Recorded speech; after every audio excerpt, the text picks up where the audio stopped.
பார்க்கலாம். நம்ம இந்த மாதிரி சாத்துக்குடி, ஆரஞ்சுலாம் ஜூஸ் ஜூஸர்ல வச்சு பிழிவோம். அப்படி இல்லன்னா, நம்ம நார்மலா கையில வச்சு பிழியிற மாதிரி கூட ஜூஸ் இருக்கு. சப்போஸ் கரண்ட் இல்ல, நீங்க ஜூஸ் பிழியணும் அப்படின்னு நெனச்சீங்கன்னா, இந்த டிப் உங்களுக்கு ரொம்ப ஹெல்ப்ஃபுல்லா இருக்கும். ஸோ, அதுக்கு ஒரு கிண்ணம் வச்சுட்டு அதுல இந்த சாத்துக்குடிக்கு அதுக்கு ஏத்த மாதிரி ஷேப்பான ஒரு கிளாஸ், சின்ன கிளாஸா பார்த்து எடுத்துக்கோங்க. இருக்கிறதுலே பசங்களோட கிளாஸ்லாம் இருக்கும்ல, குட்டியா, அத இந்த மாதிரி கவுத்து வச்சுட்டு, அதுக்கு மேல நீங்க இந்த மாதிரி பண்ணீங்கன்னா, அழகா உங்களுக்கு அதுக்கு கீழ பார்த்தீங்கன்னா, ஜூஸ் கலெக்ட் ஆயிரும். இன்னும் சாத்துக்குடிய விட ஆரஞ்சுலாம் இருந்துச்சுன்னா, அதுல அதோட லிக்விட் ஈஸியா உங்களுக்கு கலெக்ட் ஆயிரும். ஏன்னா, இந்த அளவுக்கு ஹார்ட்னஸ் அதுல இருக்காது இல்லையா?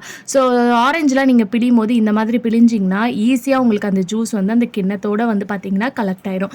ஸோ, என்னைக்காவது இந்த டிப் கண்டிப்பாக உங்களுக்கு யூஸ்ஃபுல்லாக இருக்கும். நம்ம வீட்டில் கரண்ட் இல்லை உங்ககிட்ட ஜூஸரே இல்லைனா கூட நீங்கள் இந்த டிப்பை ஃபாலோ பண்ணி நீங்கள் அழகாக சாத்துக்குடியோ ஆரஞ்சோ ஜூஸ் பிழிஞ்சு எடுத்துடலாம். ஸோ, இந்த மாதிரி சின்ன சின்ன டிப்லாம் தெரிஞ்சு வச்சுட்டிங்கன்னா கண்டிப்பாக என்னைக்காவது ஒரு நாள் இந்த டிப் உங்களுக்கு ரொம்ப யூஸ்ஃபுல்லாக இருக்கும். ட்ரை பண்ணி பாருங்கள். அடுத்த டிப் என்னன்னு பார்க்கலாம்.